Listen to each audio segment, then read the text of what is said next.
She was the Turtles' first human ally, introduced early on, and quickly became a staple of the franchise. But despite her importance, her role often remained that of a supporting character, with writers never quite sure what to do with her. That is, until one of her creators introduced a shocking twist, one that added even more fuel to an already ambiguous identity. Join me today as I explore the evolution of the story and graphic design of the original April O'Neil. April started out as an assistant to the villainous scientist Baxter Stockman, helping him program his Mouser robots. After reading reports about a series of bank heists carried out by tunneling through concrete and steel, she began to wonder if someone had hacked into the Mousers and was using them to pull off these crimes. What she didn't know was that Baxter himself was behind the robberies, and he quickly realized he wouldn't be able to keep April in the dark for much longer.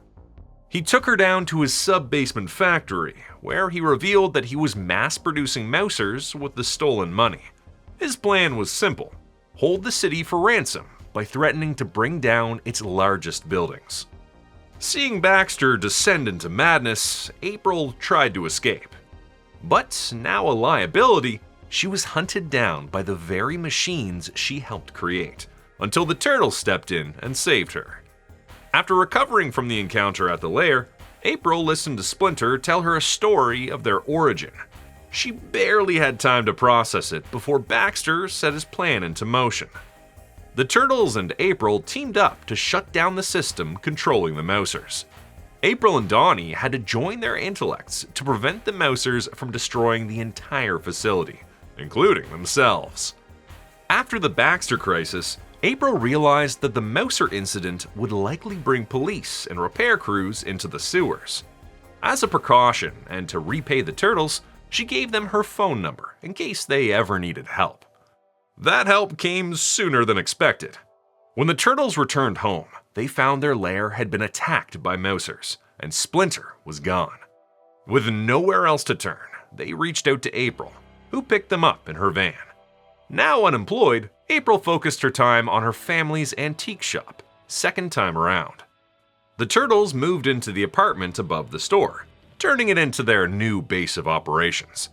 As part of running the building, April also rented out space to a local artist named Kirby. One day, Donatello discovered this Kirby guy was turning his creations into reality with the help of a magic crystal he found on a pile of coal. Everything he'd created lasted only a few minutes, except for a portal to another dimension that was still standing after a couple of weeks. Donnie and Kirby explored the world on the other end, where all his creations went after disappearing. But when the gate started shrinking, Kirby only had enough time to send Donatello back. Kirby remained in that other world with his magic crystal and was never seen again. But we'll come back to that crystal later in this video. For a time, life seemed stable. The Turtles remained with April until the Foot Clan forced them into exile. During the attack, April's home and store burned down, and the group fled to Casey Jones' family farmhouse in Northampton, where they would spend nearly a year in hiding. During that time, April and Casey grew closer and began a relationship, though it never fully settled into anything formal. Eventually, the Turtles returned to New York and defeated the Shredder, but instead of ending the conflict, his death created a power vacuum, splintering the Foot Clan and plunging the city into chaos. As the Turtles returned to New York to deal with the fallout of the Foot Clan's internal war, April's journey took a very different turn. Growing resentful of how much her life had changed since meeting the Turtles, she decided to leave it all behind and move to the West Coast with her older sister Robin. Part of that decision was also influenced by Splinter, whose growing frustration with his own purpose pushed April even further away. But the normal life she was chasing no longer felt normal. After everything she had experienced, she struggled to adjust, feeling out of place in a world she once belonged to. Even her attempt at stability fell apart when Robin's ex-husband, who had given her a job, crossed a line and tried to seduce her. Before she could fully process any of it, April received devastating news. Her father had passed away, her last living parent. That loss became a turning point. Seeing how her sister avoided responsibility made April realize she had been doing the same. Instead of running away, she chose to face her life head-on and return to New York. In his will, her father left her half of the insurance money from the destroyed second time around $200,000. With it, April bought a new building with several apartments and a studio space in the basement, which, by coincidence, turned out to be the same building Casey's mother was selling. Reuniting with Casey, April saw how much he had changed. He was now taking care of his adopted daughter, Shadow, and had grown into a more responsible person. This time, their relationship became something real. And after everything she had lost, April found a chance to reconnect with her other father figure, Splinter. Admitting that she had always seen him as a second father, she was met with something she hadn't expected. Splinter, who had pushed her away before she left, embraced her and finally called her his daughter. This gave April's personal journey a bittersweet ending. At some point, Baxter Stockman returned, having transplanted his brain into a robotic body and set his sights on revenge. After tracking April down, he injected her with something unknown and disappeared, leaving behind only a threat. Knowing exactly who they were dealing with, April and Shadow went into hiding with Casey's aunt, while the Turtles handled Baxter. In the chaos that followed, the incident was eventually forgotten, but that injection would come back years later, with devastating consequences. Time passed. April and Casey got married and raised Shadow as their own. They even tried to have a child together, but for reasons they didn't yet understand, they couldn't. Years later, when the Outrams returned to Earth to establish a base and open contact with humanity, April, Casey, and Shadow paid them a visit. But during a routine scan, something unexpected was detected inside April's body: nanobots. It turned out that Baxter had stolen this technology from the Outrams long ago, and that injection had been carrying them all along. Worse still, the nanobots had been programmed to activate once discovered. Casey couldn't help but wonder if Baxter's revenge was the cause of April's infertility.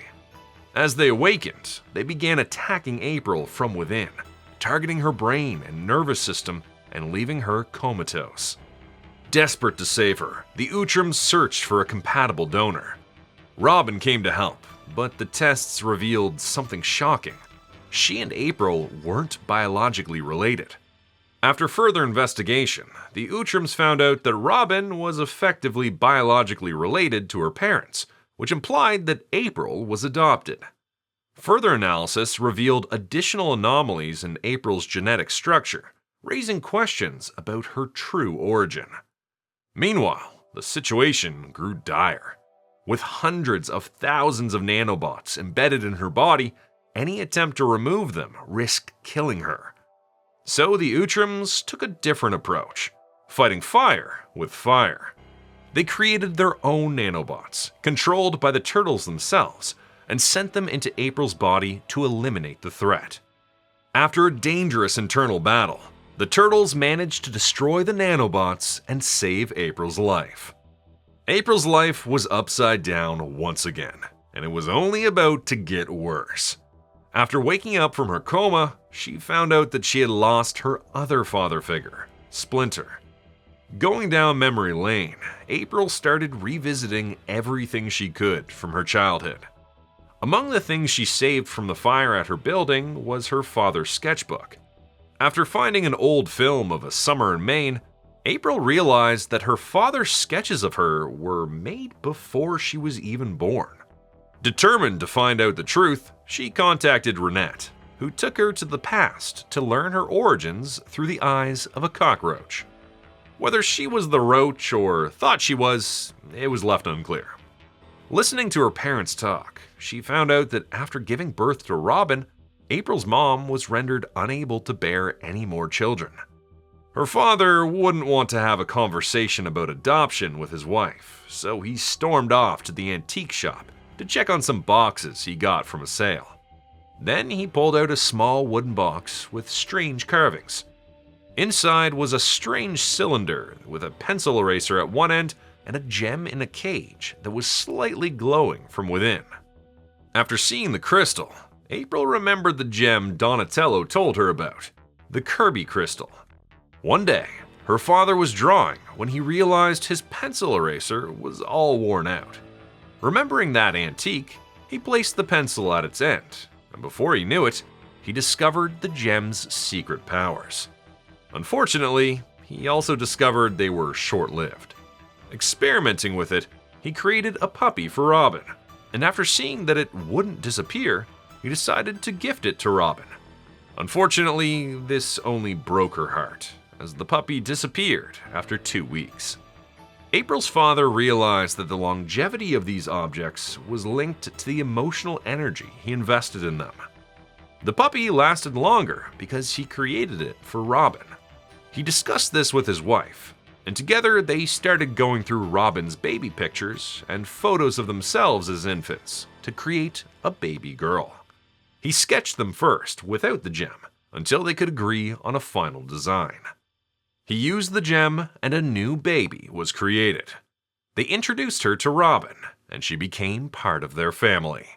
But sadly, she only lasted 1 week. As devastated as her parents were, they now had to lie to protect. They told Robin that the baby needed to stay in the hospital for a while, long enough for them to figure out an answer to their problem. Assuming the baby didn't last because they had doubts, they decided to give it another try, and this time it would work because they would be sure it could. This seemed to do the trick. They pretended to bring the baby back from the hospital, and they named her April. Unfortunately, their joy only lasted 42 days, and then this first April vanished. Her parents were devastated, and April's mother even began to suspect what we already knew, that these creatures had ended up in another world after disappearing from ours. It all seemed like a sign that they weren't meant to have another baby. And that was when everything changed. Her father removed the pencil from the artifact and attached a brush to it. Using ink, he recreated April, and this time, she didn't disappear. Months and years passed, and April grew into an adult. Renette and April, in roach form, took the gem and threw it into a pile of coal, where Kirby would later find it. This adventure left April feeling like she wasn't fully human, and that she was simply nobody. Following this realization, April spent time away from home, and briefly took on the mantle of the vigilante known as Nobody. That is, until Casey found her fighting in the streets of Springfield and got the truth out of her. Needing time to process all of this, April decided to go on a soul-searching trip through the country for several months until she reached Alaska. And I mean soul-searching here, as she wasn't even sure she had one. After meeting a supernatural being, April confronted the hard truth. She was willed into existence thanks to her father's belief in his drawings. So now that her father was gone, how long could she stay in existence? This spirit told her that she was the one keeping herself alive because she believed in herself. Having said that, it was clear that she had come to that place to die. She couldn't deal with all this uncertainty and the possibility of ceasing to exist at any moment. After a close encounter with death, April saw a glimpse of her other father figure, the spirit of Splinter, which seemed to be hovering next to her as she was hanging on to survive from a fall. Thinking this was a sign that she was about to die, April realized she didn't want to. After coming to terms with the fact that she would stay alive as long as she believed in living, April started her return journey. Perhaps one day we'll get a conclusion for Volume 4, and we'll find out what happened to April after that. There is one volume of TMNT that I didn't mention, and was canon for a while. The Image run that later became the Urban Legends maxi-series. For most of this run, April played a supporting role, dealing with Casey's conflicts with Shadow's biological family, the Puzzarelli mob, who were trying to take her away from him. April also helped Michelangelo get published, first with some poems and later with a romance novel. Since the book became a bestseller and Mikey couldn't do press tours, April became his public face. Interviewed by Oprah, April explained her pen name as a portmanteau of her Uncle Michael and her Aunt Angel's names. She then went on tour promoting the book, which would help her financially after Casey became unemployed. But as I explained earlier, this story is no longer part of the Mirage canon. Another interesting contribution took place in the Teenage Mutant Ninja Turtles and Other Strangeness RPG book from 1985. The game came with profiles on April and Baxter that are not canon to the Mirage universe. It was explained there that April was 27 and a computer programmer with a master's degree. Among her skills were photography, journalism, chemistry, biology, and paramedicine. As a teenager, she was a dedicated computer hacker. The skills she gained then were later translated into her career as a computer programmer, specializing in robotics software. This is how she came to be associated with Dr. Baxter Stockman and his Mouser project. According to her bio, her father was already dead, and he left her the Second Time Around store, which she operated part-time. The Turtles were living in this apartment. Notably, this version of April makes no mention of a sister, since Robin hadn't been introduced yet. As for the turtle nanobots, they were used again to cure Robin from an alien cancer in a non-canon story published in Tales of the TMNT. April was created by Kevin Eastman and Peter Laird for the second issue of TMNT in 1984. The story was a perfect opportunity to give the Turtles a human friend, and they wanted this ally to be a woman. The issue was notoriously hard to make. Kevin and Peter had an unusual way of working. They would complete each other's pencils, inks, and tones. But at the time, Kevin was living in Maine, and Peter was living in Connecticut. This distance meant the chapter had to be made through the post. But April was far from defined in her first appearance. Peter initially sketched her as a nameless Asian assistant to Baxter, who would be the issue's main villain. Baxter himself could have been of any ethnicity at first, but the duo later settled on making him black. In fact, Baxter was visually inspired by April Fisher's father. April Fisher was Kevin's girlfriend, and her name inspired April O'Neil. Having said that, Kevin explicitly said that, initially, the only similarity between the two was the name, but the character did look like Fisher in later issues. Kevin and the real April would end up getting married during the peak of Turtlemania, and she would spend time with the rest of the Mirage crew. Something that may have inspired them to bring the fictional and undefined April's look closer to the real one. According to accounts, April Fisher was either black or mixed race. This perceived shift from an undefined appearance to a darker interpretation is a heated source of debate among hardcore fans of the franchise. And let's not forget that characters in American comics were often assumed to be white unless stated otherwise, and her ethnicity was never explicitly stated. Given that April's creators weren't working with style sheets for the characters, it would be unwise for fans to be strict about how the characters were represented. April O'Neil's look continued to fluctuate from 1985 until 1992, when she finally settled on being white for the rest of the Mirage run. Kevin and Peter weren't consistent about how April looked in the early issues, but they did give her a recognizable trait in issue 4, a perm. This hairstyle was often used by fans to explain the shift in April's appearance, not so much as a definition of her ethnicity, but as a fashion choice that was very common at the time. Having said that, her facial features and tones began to change as well. A true product of this time is the recolored graphic novels published by First Comics. Kevin coordinated these books with his friend and collaborator Steve Levine. In these books, April's skin color got increasingly darker as the story progressed, but so did Casey's. Other Mirage staffers, like Jim Lawson and Ryan Brown, would also interpret April in a darker shade, and both Kevin and Peter approved or worked on those interpretations with them. So far, April's design was in flux, and at that point, most interpretations of the character leaned toward a darker depiction. So, what made them change direction? According to Mirage staffer and writer Paul Jenkins, April was pitched as a woman of color for the cartoon adaptation, something that was rejected by the studio with the then common excuse that it was hard to animate black characters' hair. In reality, other cartoons had proved at the time that animating black characters wasn't hard, which raises questions about whether the decision was more creative or commercial. By 1989, Judith Hoag had been cast as April in the live-action movie. While the story was an adaptation of the comics, her look and profession were modeled after the cartoon.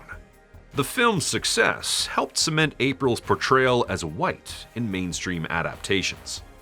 This was already clear in the Sons of the Silent Age story from 1990, but wouldn't become a permanent change until 1992, with the Shades of Grey arc, after the Guest era wrapped up. Another real-life event that overlapped with the early 90s period is Kevin and April's divorce. Whether that influenced the character's change is unclear, but the timing is notable. Adding to the confusion, Peter explained that he had always seen April as Caucasian. And given what we now know about April, it isn't hard to imagine her being white all along, with some odd shading and tone decisions here and there. But that's more in the eye of the beholder, and up to how our brains interpret the art. Remember that the brain is known for filling in the gaps with the information it knows. As an experiment, take a few of those early panels and show them to someone with no context of who the character is. Ask them what they think her ethnicity is.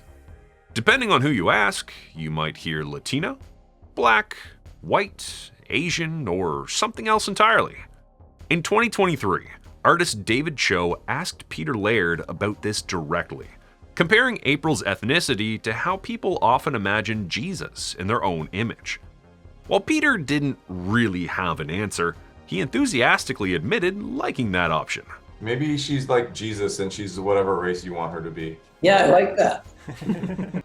Given that she ended the run as white, this became canon, and all recolorings of those early issues started reflecting the new status quo.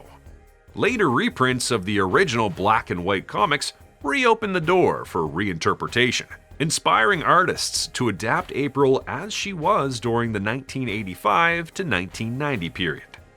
Reflecting on these years of constant evolution, NECA released two versions of April. One in 2009 that was closer to her first appearance, and another one recently, aptly named Version 2, that reflects how she looked in issue number 11. This version also resembled the 2016 HeroClix figurine. Ironically, this ambiguity in April's ethnicity was incidentally acknowledged in her own story. Her identity crisis was a big shock that proved to be as polarizing as her race fluidity. I can't help but think that even if April one day disappeared from our world, the Turtles would find a way to rescue her from that other world, and maybe even rescue Kirby as well. April was always hard to write for, especially the original version. Since Peter's favorite story was the special with the Kirby crystal, he used it to give April an interesting arc. And while the results were a little weird, I have to say that the issue itself was beautifully written, and it led to another very emotional issue of Tales of the TMNT that I'll have to cover in some other video. What are your thoughts on April's shocking secret origin? Where do you think the crystal came from? Let me know in the comments. Thanks for watching. See you in the sewers.